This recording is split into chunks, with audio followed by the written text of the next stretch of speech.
prazer e é uma honra muito grande para mim estar aqui com vocês. Ô, Léo, eu te agradeço, sempre solícito conosco, desde o início. Eu sei que está na correria aí, continua, o trabalho continua. É um cara que é referência hoje, principalmente no Twitter, né? Mais de 34 mil seguidores, e eu te acompanho, meus professores te acompanhamos. E tu sabe que tu me conhece um pouquinho, sabe que eu sou bem crítico e eu estou dizendo a qualidade das suas avaliações é excelente, cara. Então, por isso que é o nosso convidado, assim como um Fogaça. Então, te agradeço demais e começo perguntando, Léo, me fala um pouquinho da tua formação, como é que chegou ao jornalismo, como é que chegou até essa referência no Twitter, essa parte esportiva, sem ser um treinador, né? Eu não sei se foi atleta de base, alguma coisa assim, mas enfim, me conta um pouquinho aí. Mas muito obrigado pela presença, Léo. Eu que agradeço, obrigado. A gente já se conhece há um tempo, né, Rodrigo? Também acompanho o teu trabalho, acompanho suas reflexões. Tem uma frase que você postou no Instagram, inclusive todo mundo que eu não vou esquecer, que é: ter foco é rejeitar várias boas ideias. Essa frase eu vi no seu Instagram, fiquei assim, nossa, é muito boa, muito boa. E bom, eu sou jornalista de formação, me formei como jornalista na Universidade Federal do ABC, sou daqui de São Paulo, morava em Santo André, hoje moro em São Paulo, mas sempre estive aqui em São Paulo e tudo mais. E como que surgiu meu interesse por futebol? Eu comecei a gostar de futebol muito tarde. Eu fui uma criança que era deixada, eu era sempre o último da educação física, assim. Todo mundo que está jogando hoje aí, com certeza me excluiria da turma de educação física. Então eu não joguei profissionalmente, não joguei na base, não joguei profissionalmente, jogo muito mal, sério, jogo muito mal. Mas eu comecei a gostar de futebol muito tarde, com 15 anos. Antes eu não gostava de futebol, não tinha interesse por esporte de um modo geral. Como eu comecei a gostar de futebol um pouquinho mais maduro, a parte de ser jogador, a parte da emoção que todo mundo tem, não me pegou tanto. Me pegou mais a parte racional do futebol. Então eu gostei muito mais dessa parte de estratégia, de entender o trabalho do técnico, do que quando eu estava formando minha vida, do que ser de fato, de fato jogador. Mas eu sempre tive a ideia de me formar em jornalismo, queria fazer jornalismo para trabalhar com esporte, mas para trabalhar com outros assuntos também, né? Então me formei em jornalismo e aí em 2013, já faz 7 anos, em 2013 eu tinha um blog e aí o Globo Esporte estava procurando alguém que entendesse bastante de tática, porque eles tinham essa necessidade de preencher uma lacuna sobre análise tática. Em 2013, gente, era um negócio que estava caminhando no Brasil. Tinha campinho, aqueles campinhos que vocês... A tática era mostrar o campinho, não era mostrar a jogada, não é todo o conhecimento que tem hoje. E aí aceitei o desafio, já são 7 anos lá no Globo Esporte, além do blog no Globo Esporte, eu desenvolvi outras atividades, então eu tenho outros trabalhos dentro do jornalismo e a coluna no Globo Esporte. Então já são 7 anos aí, eu acho que eu tive um papel preponderante, assim, transformar a imprensa brasileira. Hoje é impressionante o quanto de conteúdo que tem sobre tática. Todo modelo de mostrar imagem, mostrar vídeo, fui eu que implantei isso aqui no Brasil. Me sinto muito honrado por estar influenciando as pessoas. Acho que, às vezes, a cópia, a influência é uma forma muito grande de elogio. E é isso, e busco sempre conhecer. O tempo todo eu estou com o olhar para o que vem amanhã. Eu não penso nem tanto no hoje, eu penso no amanhã. Qual que é a próxima novidade? O que eu posso melhorar no meu trabalho para amanhã ser melhor do que hoje? Perfeito, Léo. Dentro disso eu tinha uma pergunta aqui, já vou emendar contigo. O que tu acha da capacitação de jornalistas hoje e o quanto isso influencia na demissão ou permanência de nós treinadores, né? Já sofri na pele isso com gente incapacitada, mas também já sofri nas boas recomendações. Porque eu sei que vocês são formadores de opinião, e às vezes as opiniões não são embasadas. Na grande maioria não são embasadas, né? Mas formam opiniões para a torcida. Então, o que tu acha disso hoje, dessa capacitação? O que tu vê dos teus colegas e se tu acha realmente que influencia? Influencia, com certeza, mas eu acho que é preciso ter um pouquinho de... Eu acho que para tudo na vida, assim, absolutamente tudo na vida, é preciso de empatia. Por que hoje a gente tem um jornalismo que não é tão... que é um jornalismo que demite muito técnico, né? O jornalismo hoje demite técnico. Os próprios jornalistas sabem disso. Eu não estou criticando ninguém falando nisso. É algo um consenso, digamos assim. Por que existe a pressão em cima do técnico? Porque as pessoas consomem esse conteúdo. Como nós que somos jornalistas, nós somos reféns do que vocês estão lendo. Se ninguém me lesse, eu não estaria no Globo Esporte. Eu tô lá porque alguém tá me lendo, alguém tá questionando o que eu tô falando, alguém tá me elogiando, alguém tá sendo influenciado por aquilo, impactado por aquilo. Então, o jornalista, ele é a pessoa que escreve o que as pessoas querem ler. Hoje, o brasileiro tem uma visão de que culpa o técnico pelos resultados. E eu que sou estudioso do futebol brasileiro, eu sei exatamente a origem disso. É mais complexo explicar, mas a origem está lá na década de 50, de 70. Mas hoje a nossa cultura o técnico é o principal culpado. A gente não tem uma cultura de processo, a gente tem uma cultura individualista. O Brasil individualiza as coisas e não coloca isso em torno do processo. Quantos times no Brasil vocês já viram que ficaram 1 ano com um técnico e o time só perdeu? E aquilo faz parte do processo de implantar uma ideia de jogo, de recondicionar os jogadores para aquela ideia de jogo, de mudar a filosofia de jogo do clube, né? Mudar os valores que o jogador deve ter. Então, aqui é uma questão cultural, e essa questão cultural ela está acima da gente, está acima de vocês, está acima dos jornalistas, está acima de todo mundo. O jornalista escreve as coisas que as pessoas querem ler. Eu sou muito criticado no Twitter quando eu escrevo algo que as pessoas não querem ler, mas é o que elas precisam ler. Às vezes eu falo muito que o torcedor tem culpa na roda de demissão que a gente tem, ninguém gosta. Mas eu explico lá todo o ciclo, quando você explica, aí a pessoa fala, é verdade. Eu busco mudar a mim mesmo. Mas eu acho que o jornalismo contribui sim, e é uma questão cultural. A gente precisa mudar a nós mesmos para depois mudar o mundo. E quem sabe durante essa pandemia em que todo mundo está fechado em casa, a gente não busca uma mudança em nós mesmos. Perfeito. E tu acha, Léo, que esses jornalistas aí, principalmente no meio que é de ponta, né? Jornalismo de ponta, eles estão buscando informação. Eu vejo assim, eu convivo muito com o Fogaça, sabe? Ele é um amigo meu, né, particular. Ele sofreu muito, cara, quando ele entrou nas rádios aqui, por essa rejeição de realmente falar um futebol embasado, de estudado. Tu vê que estão aceitando isso aos poucos, ainda é aquela coisa antiga de, alguma grande, eu já ouvi alguns jornalistas de uma rede grande dizendo, esses joguinhos aí que os caras fazem reduzidinho, esse papo de tomar decisão, na minha época não tinha isso, nós ganhávamos. Então, tu acha que está evoluindo essa questão ou não? Eu acho que evolui, assim, o futebol é uma constante evolução, mas eu acho que a gente falta muito ainda, falta muito, muito, muito, muito. E eu vejo até com algum tom de preocupação, e é típico do nosso momento, pessoal, que a gente tente negar as mudanças porque é mais seguro ficar lá no passado.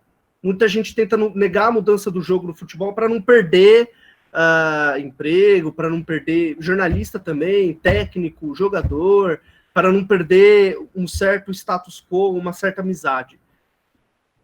Acho que isso tende a mudar nos próximos anos e acho que a gente está no momento em que as coisas vão mudar muito rapidamente, como a gente nunca viu na nossa vida. Assim, questão de ano, a sociedade vai avançar, a ciência avança. Eu tento ser otimista quanto a isso, mas acho que ainda tem muito para evoluir. Perfeito. Então, vamos começar a falar um pouquinho de futebol, então. Eu sei que tu é um grande estudioso, que vê futebol do mundo inteiro. Eu brinco com o Fogaça, são doentes, né, cara? Vocês veem tudo, leem tudo. Eu que vivo de futebol não estudo tanto quanto você. Mas o que tu vê dos trabalhos realizados hoje no Brasil? No meio que tu vive, é óbvio que é mais a Série A, né? O que tu vê dos trabalhos realizados no Brasil? E como é que tu compara isso em relação à Europa? Nós estamos atualizados, estamos atrás realmente? Qual é a diferença, semelhanças, enfim?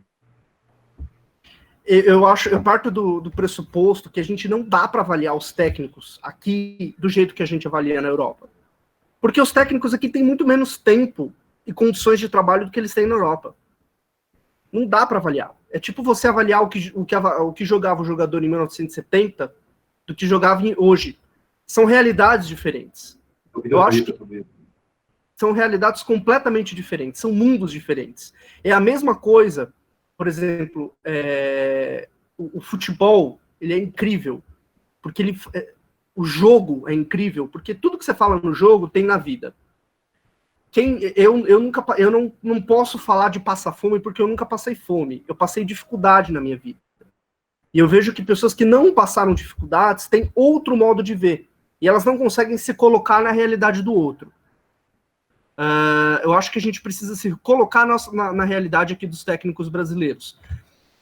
Dentro disso, você só consegue avaliar o técnico se ele tiver a mesma condição de trabalho. Eu não consigo avaliar, por exemplo, o trabalho do Renato, do Grêmio, com o trabalho do Kudê, do Inter. É impossível, porque são tempos diferentes. Não dá para avaliar, são jogadores diferentes. Se o Kudê e o Renato tivessem 3 meses de clube com um plantel tecnicamente parecido, aí eu conseguiria avaliar. Então, acho que a gente precisa nivelar. Vamos supor que eu nivelei todo mundo. Tá todo mundo na mesma. Aí sim, eu acho que tem grandes técnicos no Brasil.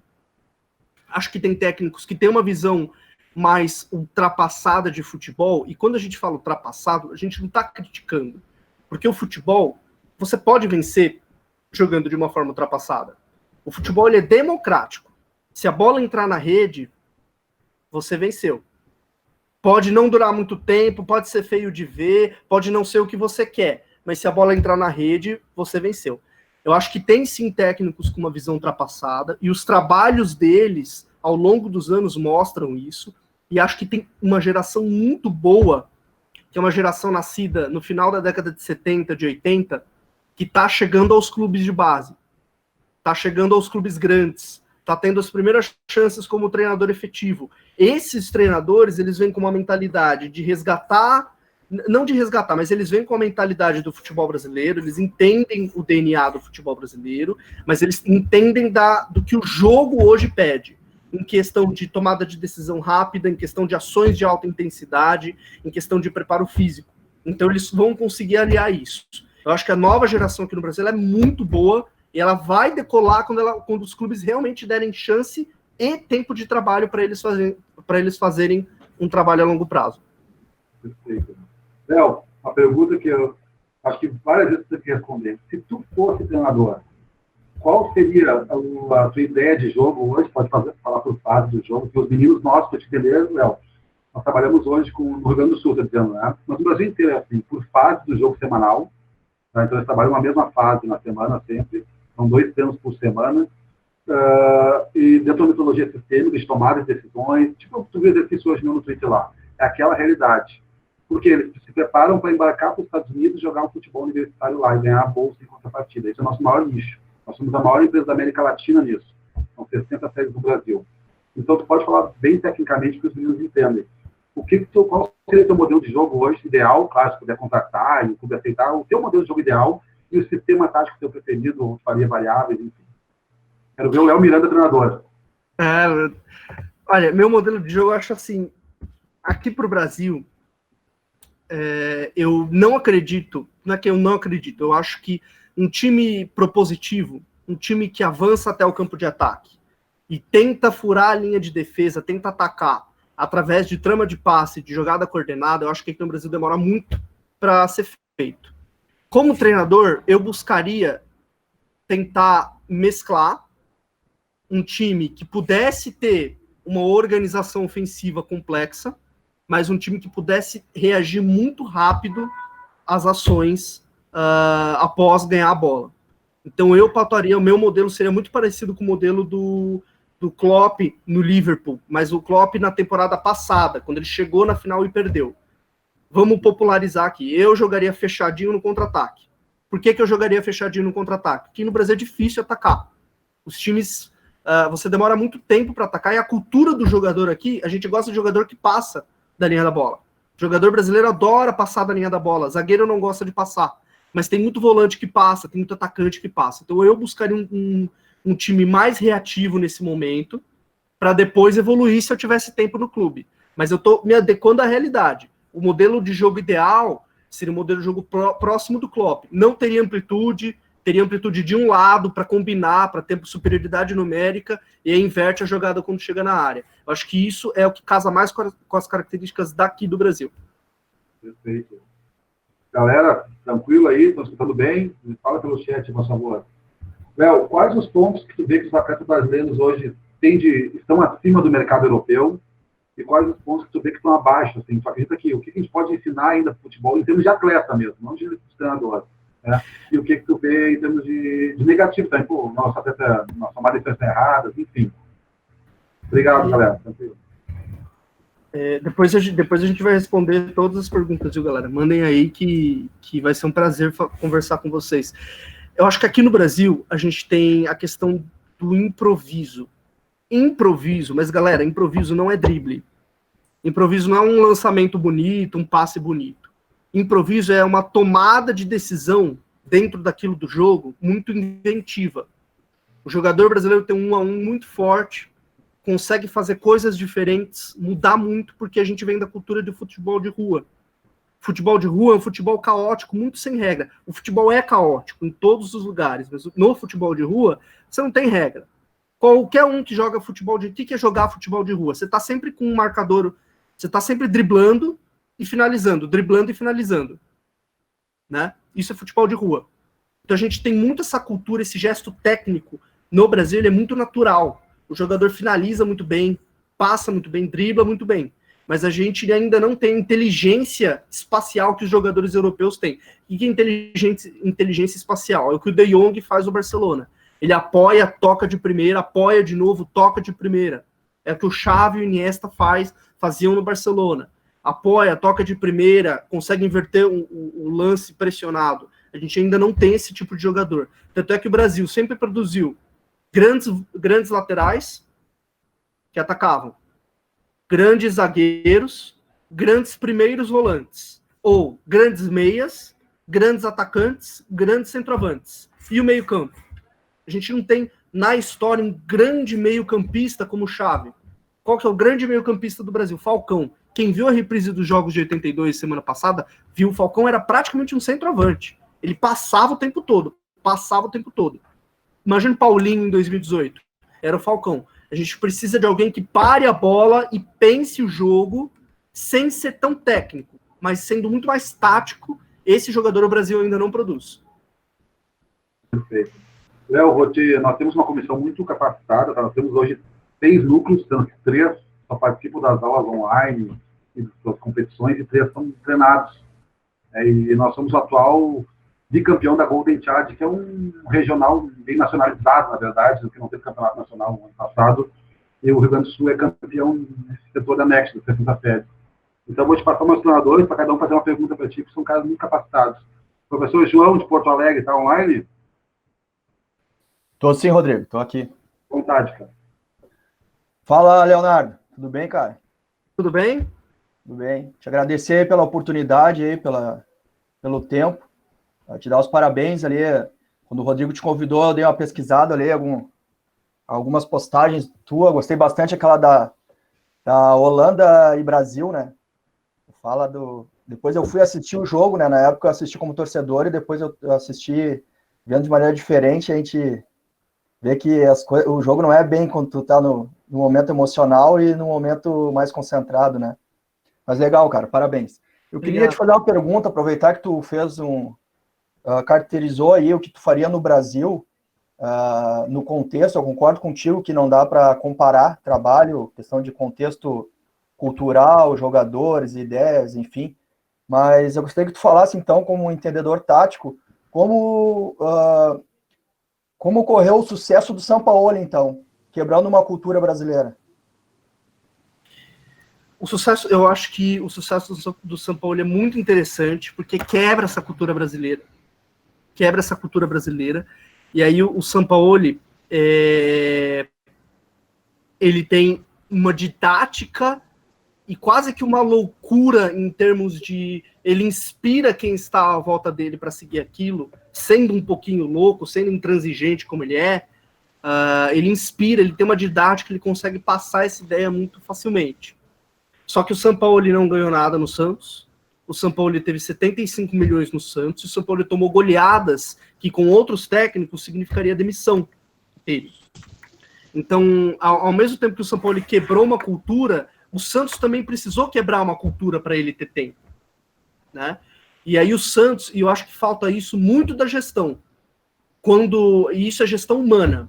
Quando você tem um chefe, e o técnico é chefe de todo mundo que está assistindo, é normal você se desgastar com o seu chefe. O papel do seu chefe é te tirar da zona de conforto. O papel do seu chefe é te deixar puto. Porque é ficando puto que você entende que você precisa dar mais. E o futebol, a cada jogo, você precisa sair da zona de conforto. Quando você demite o técnico, o recado que você passa para os jogadores é que o técnico não tem tanto poder assim. Então teve um pouquinho de gestão, teve bastante didática do Sampaoli ensinar que aquele jogo posicional, que a troca de posição dentro do jogo posicional, que a separação do jogo por setores era o melhor para o Santos naquele momento. E ele contou também com jogadores que encaixaram naquilo e acreditaram naquilo. Quando um jogador acredita na ideia de jogo do técnico e vê ela dando certo, poucas coisas podem parar esse time. Porque realmente o futebol ele é um casamento de ideia. Quem joga precisa acreditar na ideia de quem treina. Então, eu acho que a didática do Sampaoli é a principal lição para os treinadores. Tem muito treinador bom com uma didática não tão boa. Tem treinador com uma didática muito boa, mas que não tem o vocabulário moderno. Talvez a união dos dois facilita e explica esse sucesso do Sampaoli. Respondido, né? Então, Léo, vou te passar agora para o nosso treinador de Novo Hamburgo. Tá? Professor Vinícius, está por aí? Tô sim, Rodrigão. Tudo bem, Léo? Tudo bem, Léo? Parabenizar pelo trabalho aí, consumo bastante teu material ali, de tempos já. E queria te perguntar aí em cima da pergunta do João, queria te perguntar se essa quebra de paradigma, assim, do Sampaoli, agora do Jorge Jesus, enfim, se tu acha que isso ainda tem uma certa linha que tem um preconceito e tal, mas se tu acha que de repente, se um treinador estrangeiro na seleção brasileira faria alguma diferença nessa quebra, assim, se talvez isso fosse o estopim para mudar radicalmente o futebol brasileiro? Cara, eu acho que a mudança do futebol brasileiro tem que terminar no técnico. Ela termina no técnico. E eu acho que esse é um erro brutal, um erro primário, assim. Todo mundo quer ver um futebol legal na seleção. Aí todo mundo pede um outro técnico. É assim que você começa a crise. Por que eu digo isso? O futebol, ele começa na gestão. Ele começa em vocês que estão jogando, em quem vai jogar no profissional. Ele começa na base. Ele começa em coordenador técnico, em tempo para trabalho, em metodologia. Quantos clubes não tem metodologia de treino integrado no sub-15, periodização tática no sub-17, coletivo e rachão no sub-20, aí o cara chega no profissional e não sabe o que faz. O técnico, ele é parte do processo, ele não é o processo em si. Quando você está num clube e na seleção brasileira, esse técnico precisa seguir um processo que é da seleção brasileira. Eu acho que a gente tinha que reunir todo mundo, todos os técnicos de Série A, de Série B, jornalistas, comentaristas, jogadores, para definir um modelo. O Brasil vai jogar assim. O Brasil vai jogar assim, perdendo e ganhando. Quando a gente perder, a gente vai perder e vai estar tudo bem porque a gente jogou de acordo com a nossa ideia. Define esse modelo, define estrutura para a base, define processo de treinamento, o que cada categoria tem que priorizar.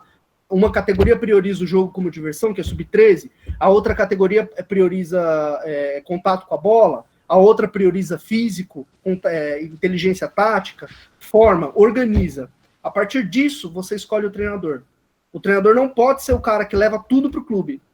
Por isso que eu acho que um treinador brasileiro na seleção não faria diferença. Essa frase parece super polêmica, mas os problemas do futebol brasileiro são muito mais profundos, muito mais difíceis do que o simples treinador. Aqui o Mano Menezes conta uma história em 2010 que quando ele chegou, a CBF não tinha computador. A CBF não tinha histórico de quem tinha sido convocado ou não. 2010, gente. Faz 10 anos isso. A Alemanha, em 2000, parou o futebol nacional. Em 2005, tinha tecnologia nos campos. A gente está muito atrasado. E parte do nosso atraso é achar que o técnico é o processo. A gente precisa de processo. O técnico ele é parte desse processo. Eu acho que um estrangeiro ou não, o Sampaoli não fez sucesso porque ele é estrangeiro. Ele fez sucesso porque ele é o Sampaoli. Há técnicos argentinos que o Daniel Passarella treinou o Corinthians em 2005, não fez sucesso e é argentino como o Sampaoli. Eu tento ver a pessoa, sem nacionalidade, sem idade, sem nada. Eu acho que esse é um início para a gente ter uma avaliação mais justa. Respondido, Vinícius? Perfeito, correto. Mais um professor nosso, Léo, Gabriel Santin, tá por aí de Caxias do Sul. Tá por aí? Tô aqui, Rodrigo, tô aqui. À vontade, Gabriel. Pergunta que eu queria fazer, voltou um pouquinho ali das questões. A carência dos brasileiros ali na região do meio campo, né? Essa posição. Tu acredita que a posição que a gente tem mais carência no Brasil é essa? Ou tu acha que, parecido com essa opinião, tá faltando toda uma estrutura de todos os jogadores e um conceito geral? O que tu acha que seria a maior carência de posição no Brasil? Eu acho que a maior carência de posição é no meio, sim. E eu acho que dentro da gestão que a gente tem, que é totalmente bagunçada, a gente consegue produzir muitos bons jogadores. Mas aí eu pergunto para vocês, quantos jogadores que estão na seleção foram formados aqui no Brasil? Quando eu digo formado, o jogador ele é formado até os 21 anos, mais ou menos. Não é preciso. Mas quantos jogadores a gente, de fato, formou? Quantos jogadores, por exemplo, não saíram do Brasil e tiveram uma formação tática, de entendimento de jogo na Europa? O Brasil não é mais um país formador, a gente é um país exportador. A gente exporta matéria-prima.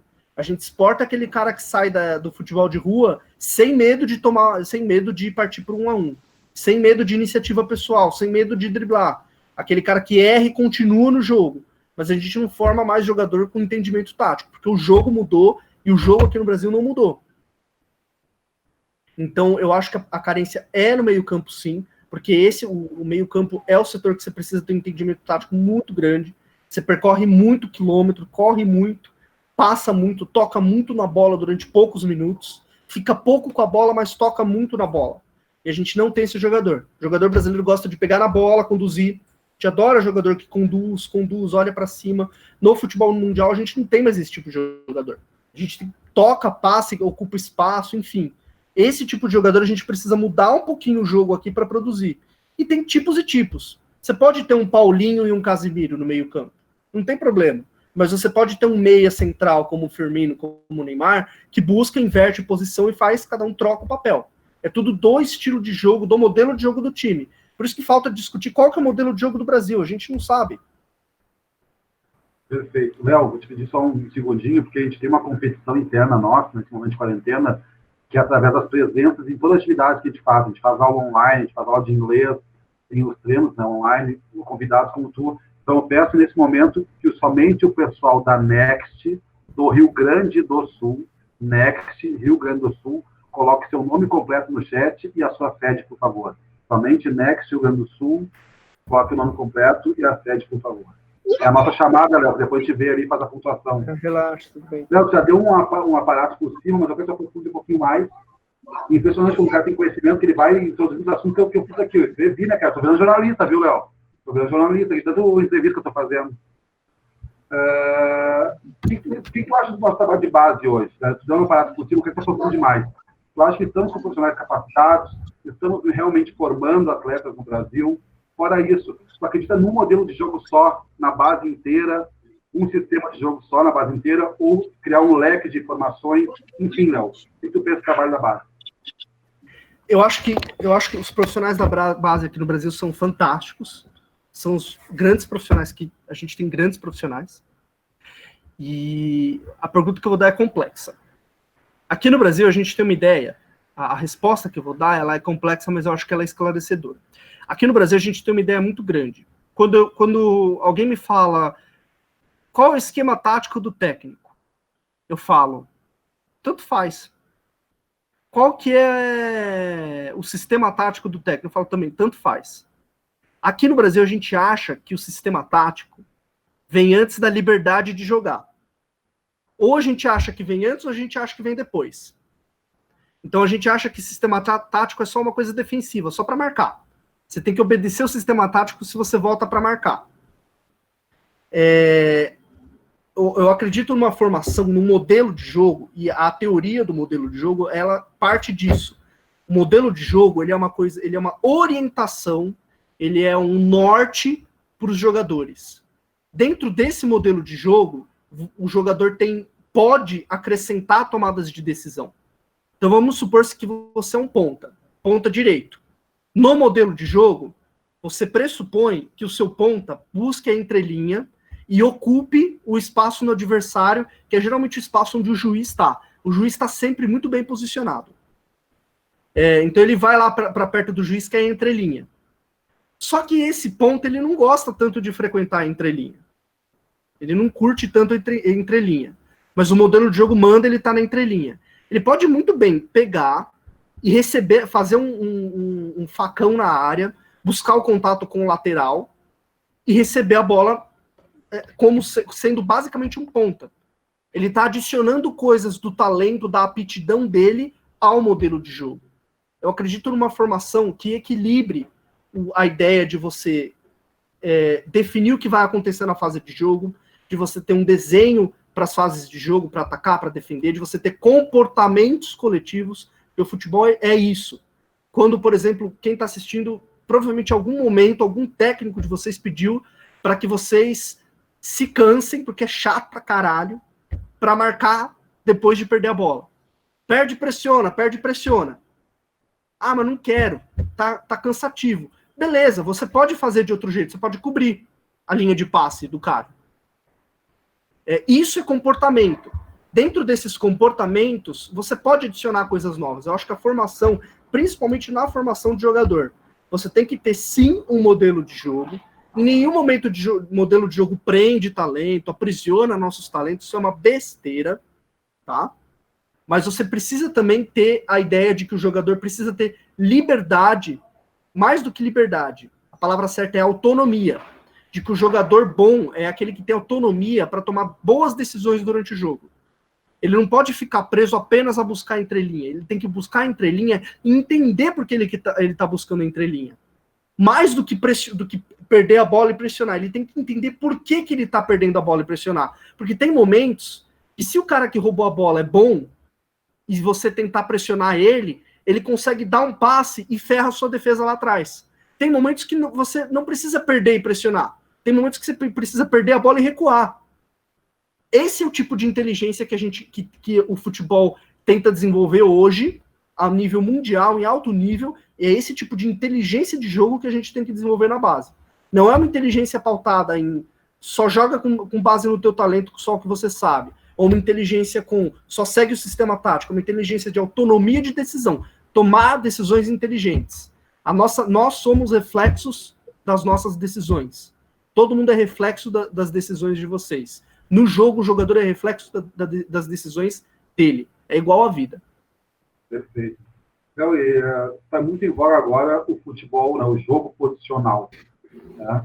Eu quero que tu passe um pouco dos conceitos, como tu é um cara muito estudioso, o que tu vê que hoje caracteriza o jogo posicional em si. Me passa alguns exemplos aí, características desse jogo posicional. O jogo posicional é muito simples de entender. Primeiro, o jogador ocupa o espaço, depois ele se relaciona com a bola. É isso. Então, para quem joga, eu gosto muito de conversar com o jogador, porque o jogador tem visões, tem ideias do que acontece em jogo, que pra gente que é jornalista, ou pro técnico mesmo, é muito legal. O jogo posicional é muito simples. Primeiro você ocupa um espaço, pode ser qualquer espaço, não precisa ser os caras abertos, os laterais abertos. Mas primeiro você ocupa um espaço, e depois você se relaciona com a bola. Esse espaço pode ser um espaço na frente do zagueiro, atrás do zagueiro, um espaço no lado, um espaço na entrelinha do adversário, um espaço na segunda linha, na segunda entrelinha, o espaço entre os atacantes e a segunda linha do meio campo. O espaço vai depender do modelo de jogo.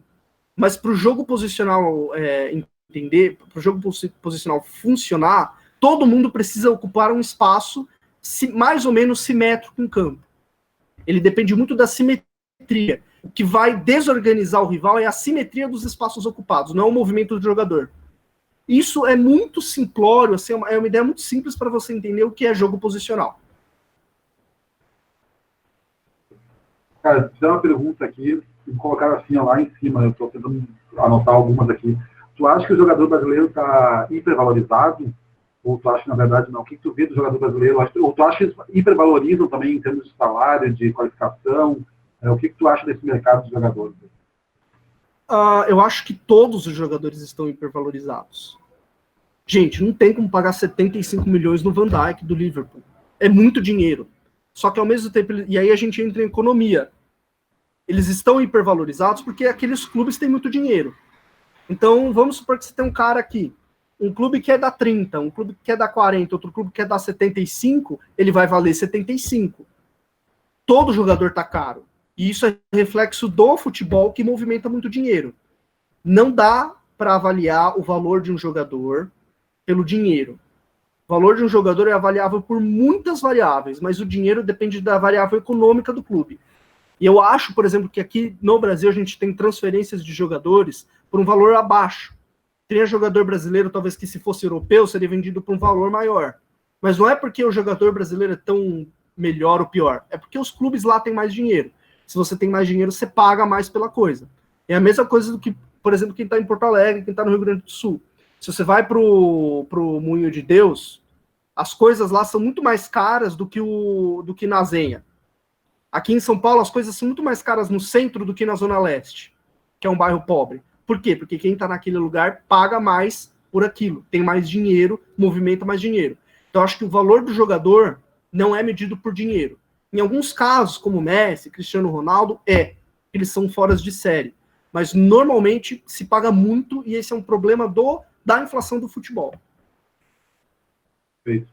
Eu vou ler um comentário aqui, tá bem interessante, é de um professor. Agradeço a presença do André Gustavo Fernandes Oliveira. Ele botou parabéns à equipe Next Academy, ao Leonardo, pela iniciativa. Como professor, agradeço a oportunidade de aprendizado e pergunto ao Leonardo se ele realmente acredita que os treinadores nacionais leem os livros do Guardiola, do Klopp, por exemplo. Eles se dedicam ao estudo ou tu acha que não, Léo? Eu acho que qualquer livro, cara, de futebol ou não, acrescenta. E é importante você ler o livro do Guardiola, porque o livro do Guardiola não é a verdade absoluta. O livro do Guardiola é fantástico, mudou minha vida esse livro. Eu já li 4 vezes, mudou minha vida. E mudou minha vida justamente porque questiono, às vezes, coisas do Guardiola. O Guardiola, por exemplo, fala que o jogador tem que ter muito contato com a bola. Fala que o jogador tem que ter um contato incrível com a bola. Eu já falo, não, eu discordo. Eu acho que o jogador precisa ter contato com a bola, mas precisa ter noção de espaço. Não adianta você manejar bem a bola, controlar bem a bola, saber dar um passe de 30 metros, de 20 metros, se você não sabe para onde dar o passe. É importante discordar, e isso é uma missão que eu levo para minha vida. Discordem, questionem. Vocês aprendem com isso, questionando as coisas. Porque o cara, quando ele te explica, ele clareia a lógica. Tudo pauta de uma lógica. Mas eu acho que todo livro de filosofia, livro de preparação física, tem livros mais acadêmicos, livros menos acadêmicos. Qualquer tipo de leitura é válido. Mas não é a leitura que vai te fazer conhecer futebol. Conhecer futebol, entender futebol é um processo. Viver é um processo. Nunca acaba. Nunca acaba. Ano que vem vai ter um outro livro com novas informações, com uma outra visão sobre o jogo. O futebol é isso porque ele é legal, porque ele é inesgotável. A gente sempre pode fazer alguma coisa e aprender alguma coisa. Léo, e dentro da teoria, da tua teoria, qual a importância que tu vê, até no teu lado? Se tu tivesse hoje, como eu te faço, a oportunidade de vivenciar uma pré-temporada, ou algo assim, ou uma temporada mesmo dentro do vestiário, tu acha isso importante, essa gestão de pessoas? Tu acha que modifica? Sabe que tem treinadores que são famosos pela gestão, mas não tem tanto conhecimento tático, né, ou teórico, enfim. Mas tem treinadores que são teóricos, não visam da gestão, o auxiliar que faz. O que tu vê de importante nisso? Tu gostaria de participar de internamente vivenciar isso para o teu aprendizado? Nossa, se eu gostar dessa pergunta aí, eu adoraria. Por mim, eu assim, passaria, abandonaria. Claro, não dá para abandonar tudo, mas eu passaria aí uma temporada numa pré-temporada. Eu acho fascinante, já tive convites para estar dentro de clube, para ser analista de desempenho, recusei, depois eu explico por quê, mas eu acho, para mim, isso acrescentaria demais, assim. Seja como uma série para fazer um diário para o meu blog, por exemplo, o que eu aprendi numa pré-temporada de um clube, numa pré-temporada disso, daquilo. Porque lembrem-se, o futebol, ele é um esporte humano. Quando você passa a bola, você está desenvolvendo uma relação humana com o jogador. Né? Passar a bola é confiar no outro. Todo mundo quer a bola. Quando eu jogo, eu quero ficar com a bola o tempo todo. Né? É chato. Assim, todo mundo que joga acha que é chato você ficar lá afastado da bola, dando amplitude, atraindo o lateral. Não é legal. A gente sabe que não é legal. Se você quer jogar futebol para se divertir, não é legal. A nível profissional, você tem que fazer isso, porque é sua profissão. Mas para se divertir, não. Todo mundo quer ter a bola, quer brincar com a bola, quer petecar na bola. Quando acaba o treinamento, todo mundo fica batendo na bola, você coloca várias bolas no campo. O contato com a bola é o que faz todo mundo ser jogador. Mas a nível profissional, você precisa ter outras coisas. E você passar a bola é você tirar o que você mais quer no jogo de futebol, o que você sempre sonhou, que é fazer gol, ser protagonista, e confiar que o outro vai dar sequência à jogada. Olha só, eu falei de um passe. Um passe é uma relação humana. Imagina quantas relações humanas não acontecem no jogo. Então, eu acho que as relações humanas são fundamentais no futebol. É importante você... Não precisa ser amigo. Precisa ter uma relação transparente. Ou precisa ter uma relação que você se entenda com o outro. Porque jogar é uma relação humana, jogar é um relacionamento. Todo mundo que joga tem um relacionamento. Que não é amizade, que não é um relacionamento amoroso. É um outro tipo de relacionamento. É um relacionamento esportivo. E a pré-temporada é onde esses relacionamentos se desenvolvem. Para mim, seria fantástico. Perfeito. Léo, sabe que eu tenho uma teoria, né? Sabe, me acompanha, eu estudo muito, mas vivencio há muitos anos dentro do campo. E eu tenho dito assim, a gente está fazendo uma tendência de gourmetizar o futebol, né? Eu acho que eu tenho que adquirir, como treinador, muita informação, mas eu tenho que aprender a passar de forma simples e didática para o meu atleta. Eu vejo que tem algumas vezes, dentro do campo, a gente tem falado, e eu tive, por exemplo, lá no Oeste. Se eu falar que temos muito técnicos, com nomes, com nomenclaturas técnicas, eles não conseguiam entender. Por isso que eu te perguntei isso, como é importante essa mistura de estar lá dentro também, entender assim, poxa, esse termo aqui, vocês usam isso muito no jornalismo. Se eu falar que temos muito técnico, o teu público diminui, porque não consegue entender. Então, como é legal essa mistura, né, de ter a teoria e a prática, para começar a simplificar e falar, eu posso falar temporizar, ou posso falar retardo do ataque adversário. Eu posso falar pressing ou falar pressão todo mundo, junto. Então, são termos, é a mesma coisa, mas falando de forma simples. Mas, voltando para esse lado, já falando sobre análise, Léo, porque um analista de desempenho, analista tático, como é que tu vê hoje a função do analista? Eu, se vejo lá dentro, eu vejo que ainda está muito fora do campo, poucos clubes ainda deixam o cara participar do treino, entender o modelo de jogo dentro do treino, que isso eu acho importante. Como tu vê esse trabalho dos analistas hoje? Como seria o ideal e como tu vê no mercado agora? Como está e como seria o ideal do analista numa comissão técnica? O que é o ideal? Para mim, o ideal é cada comissão técnica ter pelo menos 4 analistas. Um analista com uma formação mais de campo, que é o auxiliar, porque esse analista vai pegar todo o feedback, tudo que os caras falam e vai botar em campo para o treinador. Né?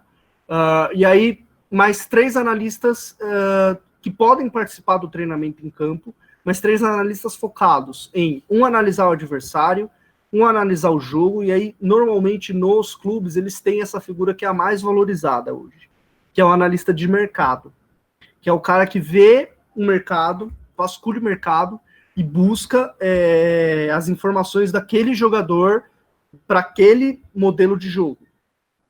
Corinthians fazia muito bem isso, hoje não faz mais. O Corinthians fazia muito bem isso. Tem uma história muito legal do Mano, que em 2014 o Mano queria defender por zona, como o Mano sempre fez na carreira. O Mano foi o técnico que introduziu marcação por zona no Brasil. Ele queria uma linha de defesa sempre muito alinhada, e aí não tinha zagueiro. O Corinthians não tinha zagueiro. Os zagueiros do Corinthians eram todos pressionar a bola. Eles tinham esse instinto de pressionar a bola e tudo mais.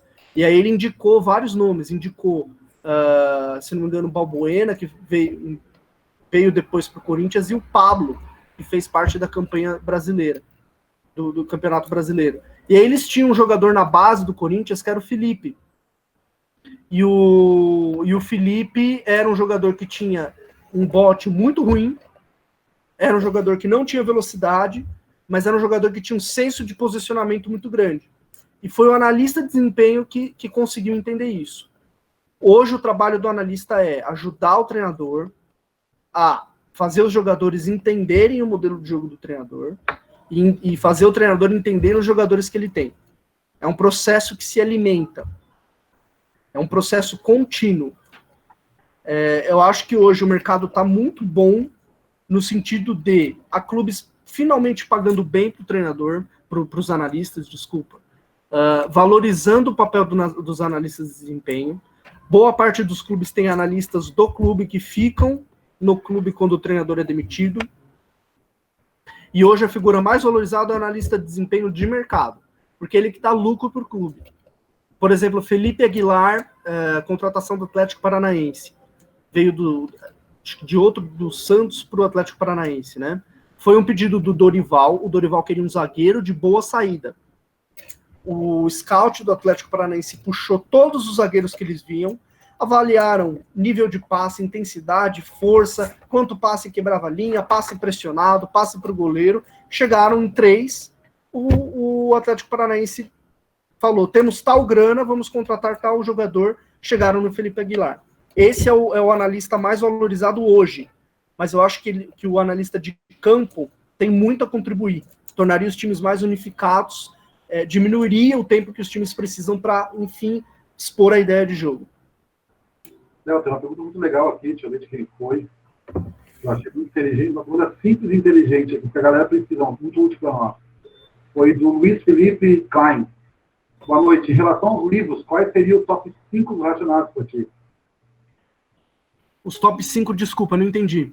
Os top 5 dos livros, tu acha, relacionados ao futebol, para ti, quais seriam? Essa é uma pergunta boa. Eu acho que vou até olhar para minha biblioteca aqui. Eu não posso mostrar para vocês, mas vou até colocar o óculos que eu não consigo enxergar de longe. Eu falaria A Pirâmide Invertida. É um livro histórico, é difícil de ler, mas é um livro muito bom. O livro do Guardiola, o primeiro, Guardiola Confidencial, é incrível, é maravilhoso. Tem um outro livro muito bom, ele é muito pouco conhecido, eu recomendei ele no meu blog, que é Barça, Todos os Segredos do Melhor Time do Mundo. É de um jornalista italiano chamado Sandro Modeu, e esse livro, ele conta tudo o que era o Barcelona, como que o Barcelona virou o que o Barcelona é hoje. É um livro fantástico, assim, incrível. Tem um livro que eu gosto muito, que é um livro que o René Simões escreveu, que se chama Do Caos ao Topo. Eu li esse livro várias vezes também. É um relato muito bem escrito, muito apaixonante de toda a rotina do Curitiba durante a campanha da Série B de 2007. É muito bom esse livro. Já falei 4. Aí, para fechar, um quinto, que é um livro que não tem aqui no Brasil, que se chama The Mixer. É um livro novo, saiu no passado, se eu não me engano. E é um livro que conta a história da Premier League. Ele conta a história da evolução financeira dos clubes e a evolução tática da Premier League. É um livro muito, muito legal também. Léo, estaria entre os teus top 10, o Israel Teodo, o Garganta e o José Guilherme, futebol jogado com ideia? Estaria no top 10 ou não? Estaria no top 10. Esse livro é muito bom. É acadêmico, mas é legal. Muito bom esse livro. Muito bom. Conceitos, né? Ele explica os conceitos assim, ele explica de uma forma muito simples e ao mesmo tempo também bem complexa, te faz pensar. Eu adoro coisa que faz pensar, assim. Gosto de coisa que faz pensar, que te tira do eixo, assim. Eu já li esse livro, eu tenho ele aqui. Isso. Para nós, precisa sair da zona de conforto, né? Nós estamos dando aula online, Léo, usando o Tactical Pad, né? Fazendo a galera tomar decisão pensando, e a gente usa também o Tactic Up, que é um aplicativo de tomar decisões para ser utilizado em vários clubes do mundo, e mostrando vídeos, fazendo análise dos comportamentos que foi trabalhado no dia. Então, nós também saímos da zona de conforto aqui, né? Em vez de estar na beira do campo, nós estamos atrás de um computador fazendo muitos trabalhos. E, Léo, tu escreveu sobre isso agora há poucos dias, acho que foi ontem, ou hoje, né? Eu leio teu Twitter direto, e eu quero saber como é que tu passa favorizado, o que tu vê hoje diferente do futebol mais antigo, do futebol jogado para hoje. E uma pergunta muito polêmica: tu acha que o Pelé seria o Pelé hoje? O que ele foi naquela época seria hoje, se tivesse nesse contexto? Te ferrei, né, Léo? Responder. Não. É uma pergunta importante. Respondendo de uma forma simples, sim, Pelé seria muito bom hoje. Por que o Pelé seria muito bom? O Pelé seria o Pelé hoje. Por que o Pelé seria o Pelé hoje? O futebol de cada época é fruto do tempo, fruto daquela época. Então, o futebol de 1970 ele era muito lento. Nossa, vendo hoje na TV, vai começar daqui meia hora, inclusive. Vejam. E aí, quando vocês verem o jogo, olhem isso. O jogo era muito mais lento. Todo mundo tinha muito mais espaço para jogar. O espaço que o Gerson tinha para fazer cruzamento, gente, assim, era um espaço, é um absurdo, é um latifúndio. É um espaço que daqui até a minha instante que eu não tô vendo, ele tinha esse espaço. Ele tinha tempo para ficar com a bola. Mas, hoje, se eu falar isso e tirar de contexto, as pessoas falam assim, era mais fácil de jogar antigamente. Não. Porque você era preparado para jogar aquele futebol. A preparação física naquele tempo era dar volta no gramado. Não tinha musculação. Você não fazia musculação para fortalecer a musculatura que você usa para chutar a bola, para correr. Você não tinha treinamento coletivo, os treinamentos de alta intensidade que te estimulam a pensar rápido o jogo, não existia na época. Então, os jogadores eram treinados para aquele jogo. E o que o Gerson fazia naquele momento, o que o Pelé fazia naquele momento, estava acima da época dele. A precisão dos lançamentos do Gerson é absurda. Ninguém conseguia acertar o que ele fazia. Por quê? Porque ele era craque. Então, o Pelé hoje seria tão craque quanto ele seria antigamente. Observem a evolução do jogo. É a mesma coisa assim, é de você pegar e comparar a Netflix, que vocês assistem à noite, com o DVD, com a fita, o VHS. Quem nasceu depois de 2000, eu acho que não pegou a época do VHS. Mas se você pegou essa época, a imagem era muito ruim. Mas naquela época a imagem parecia super nítida. Por quê? Porque naquela época aquilo era o que tinha de melhor. E a gente ainda não sabia o que seria melhor do que aquilo. A gente só sente falta e a gente só consegue avaliar daquilo que a gente conhece. Do que a gente não conhece, a gente não sente falta. Então, por isso que não dá para comparar jogadores de épocas diferentes. O Pelé é melhor do que o Messi.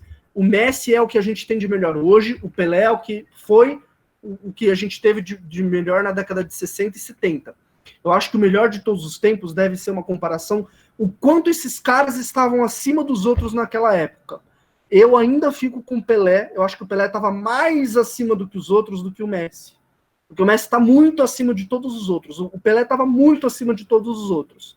É essa a comparação. Mas não tem como comparar o futebol de 70 com o futebol de hoje. Assim como, gente, não tem como comparar o futebol do Penta de 2002 com o futebol hoje.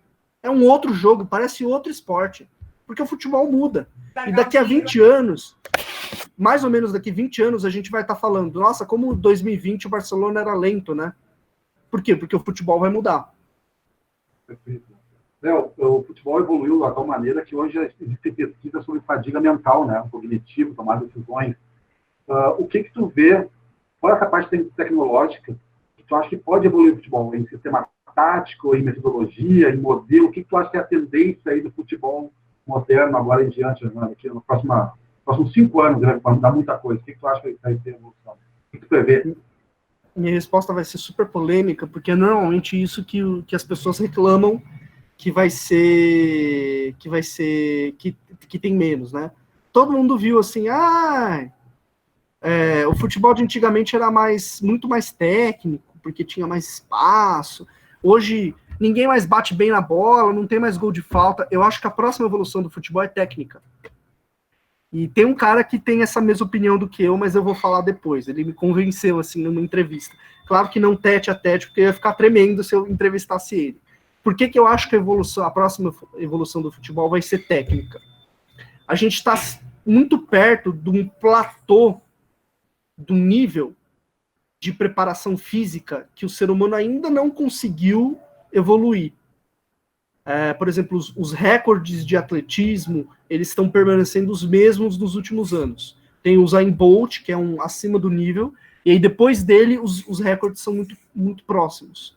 Então, os cientistas dizem que a gente está perto de um nível de preparação que não tem mais como preparar fisicamente para você ser rápido, para você ser tudo isso. Taticamente, eu acho que a gente está bem evoluído taticamente. E acho que a evolução vai ser tática e técnica, mas mais técnica. Por quê? Porque hoje, no alto nível, os jogadores conseguem tomar decisões táticas de uma forma muito rápida. Mas, tecnicamente, a gente ainda pode evoluir. Porque a gente ainda tem muito erro no jogo. Aliás, o jogo é um jogo de erros, né? em 90 minutos, quem joga 90 minutos, quantas vezes a bola é chutada ao gol? 20 vezes. Quantas vezes a bola entra? 1, 2. Ou seja, você erra muito mais do que você acerta. Quantos passes um jogador erra no jogo? Quantos cruzamentos um jogador erra no jogo? Então eu acho que a evolução vai ser técnica. Vai ser de um time finalizar 10 vezes no jogo e acertar 5. De um time finalizar 20 vezes no jogo e acertar 18. E o goleiro evoluir para pegar as 18. Entendeu? Porque... Diga. Pois não, continue, desculpa. Deu delay. Deu delay. Então, eu acho que a evolução vai ser de tornar as ações do jogo mais efetivas. Vai ter uma evolução tática, sim. E acho que a evolução física, a gente já está chegando num platô de preparação, de intensidade. Porque hoje é impossível jogar como o Liverpool jogou contra o Barcelona todos os jogos. Talvez daqui 10 anos você possa jogar mais alguns 5, 10 jogos no ano daquilo. Mas mais existe um limite humano de esforço. A gente está próximo desse limite. Por isso que eu acho que é a técnica que vai evoluir. É do jogador acertar muita finalização, acertar muito passe, acertar muito cruzamento, do zagueiro não errar nada do que ele faz. E isso vai tornar o jogo bem interessante, vai tornar o jogo muito mais competitivo do que ele é hoje. Acho que ligado a isso entra o processo mental de tomar decisões também, né, Léo? Vai qualificar a tomar decisões. Sim, a tomada de decisão, que eu acho que é o que vem primeiro da técnica. A tomada de decisão hoje, daqui 20 anos, vai ser melhor do que a tomada de decisão hoje. Até porque os caras que vão jogar daqui 5 anos, são os caras que estão sendo preparados na base hoje. E aí depois, quando a tomada de decisão deles evoluir, a gente evolui a técnica deles. Tomada de decisão técnica, tática, tá tudo muito, muito, muito interligado. É impossível não interligar isso. Léo, como te falei, a gente tem aqui atletas, né? Eu vou ter 120 pessoas escutando aqui, atletas que querem um objetivo principal, né, de embarcar para os Estados Unidos e jogar lá. Tu é um cara que venceu na sua carreira, já é um vencedor na sua carreira. Qual a dica que tu deixa para essa galera que quer chegar no futebol, né, tanto aqui em clubes como nos Estados Unidos? Qual é a grande dica que você pode dar para essa galera? Foco, força e fé. Tô brincando, gente. Mas funciona também. A dica que eu dou é a mesma dica que eu acho que fez com que eu que saí de uma pobreza muito grande, me tornar um jornalista, de pessoas que se tornaram muito grandes na vida. Confiem em vocês, mas confiem em vocês, quando a gente fala confiem em vocês, as pessoas têm sonho de grandeza. Eu vou ser o novo Pelé. Isso não é confiar em você. Confiar em você é confiar no seu potencial, confiar no que você pode entregar. Às vezes, por exemplo, eu não sou um bom jogador de futebol. Então eu não vou jogar futebol. Às vezes você pode não ser um bom volante, mas pode ser um excelente zagueiro. Confia no teu potencial. Confia no que você quer alcançar na vida. E faça as coisas certas. O melhor caminho para vocês tomarem é o caminho mais difícil. O caminho mais fácil, ele termina mais rapidamente. O caminho mais difícil de você treinar todo dia, de você não tomar refrigerante, não ir no McDonald's, comer certinho, de você ficar sem ver a namorada no final de semana para o jogo, é chato, é difícil, é muito sacrifício. Mas podem ter certeza que ele vem. Às vezes a gente não consegue ver agora, mas o sacrifício ele sempre dá resultado. Ele dá um resultado muito tranquilo. É você se tornar um jogador valorizado, um jogador que vai para os Estados Unidos, que faz faculdade lá, faz a vida lá. De repente você não precisa nem se tornar profissional, mas você faz a sua vida, outros horizontes abrem para você. Então, os 2 conselhos: acreditar muito em você, ter noção de quem você é, do que você pode entregar e sempre seguir as coisas certas. Fazer o certo é chato, dá sono, mas sempre é o melhor caminho, sempre dá os resultados lá na frente. Léo, a gente tem como um padrão nosso aqui, praxe, a galera começar nos comentários a agradecer a presença. Então, galera, comecem a agradecer a presença do Léo. E eu, Léo, te agradeço do fundo do coração pelo carinho que teve sempre comigo, né, desde a época que eu te conheci. Sou teu fã, sou um seguidor aqui. Sei que quem conhece futebol, gosta de futebol, te segue pela ética, pelo conhecimento, por passar por tudo realmente que é um trabalho qualificado. Então, muito obrigado pelo carinho, Léo. Conta sempre com a gente na Next aqui, comigo, se precisar. E me dou um pouco dos seguidores lá, meu 34.500 é brincadeira, né, cara? Que isso. Número de seguidor não avalia a qualidade, não, viu? Se o número de seguidor fosse alto, o que tem de humorista besta aí, que tem altíssimo número de seguidores. Influencer, gente. Influencer fica postando selfie, tem 1 milhão de seguidores. Eu entendo. O que as pessoas querem ver tanta selfie? É verdade. Bem, Isso aí, né? Léo, ó, tem mais de 50 mensagens de agradecimento para ti aí. Tá? Te agradeço pelo carinho. E, Léo, vamos, quando tiver tempo, quiser bater um papo com a gente de novo, vai ser um imenso, uma coisa um pouco mais didática, tipo, um assunto específico, profundo. Vai ser um prazer para nós aí. Tá bom? Te agradeço pelo carinho. Forte abraço, Léo. Obrigado e por tudo. Eu que agradeço, gente. Obrigado. Estou à disposição aí. Quem quiser conversar, bater um papo comigo lá no Twitter, no Facebook. Foi um prazer. Deixa suas redes, Léo. Deixa suas redes aí, cara. Vou deixar, não sei como eu escrevo aqui, mas Léo é... Clica naquela onde tá as mensagenzinhas lá, ó. Vai lá embaixo. Entrei. Aí, ó. Tô deixando as redes aqui, quem quiser, segue lá. Entrevista, eu aceito muito entrevista. Meu blog é um espaço aberto. Todo mundo pode falar comigo, eu não bloqueio ninguém, todo mundo, crítica sempre na educação, mas queria agradecer pelo tempo de vocês, obrigado por vocês estarem aqui, estou aberto para pergunta, dica, se quiser mostrar uma jogada e querer que eu analise a jogada, já acontece muito isso. Foi um prazer conversar com vocês e tudo de bom para cada um de vocês. Obrigado, Rodrigo, pelo convite, você é um parceiro aí de longa data, e muito sucesso, se cuidem, e a gente ainda se vê aí em mais encontros, mais bate-papos. Valeu, Léo. Forte abraço com Deus. Valeu, gurizada. Obrigado, Brasil inteiro aí. Forte abraço. Fomos. Abraço. Valeu.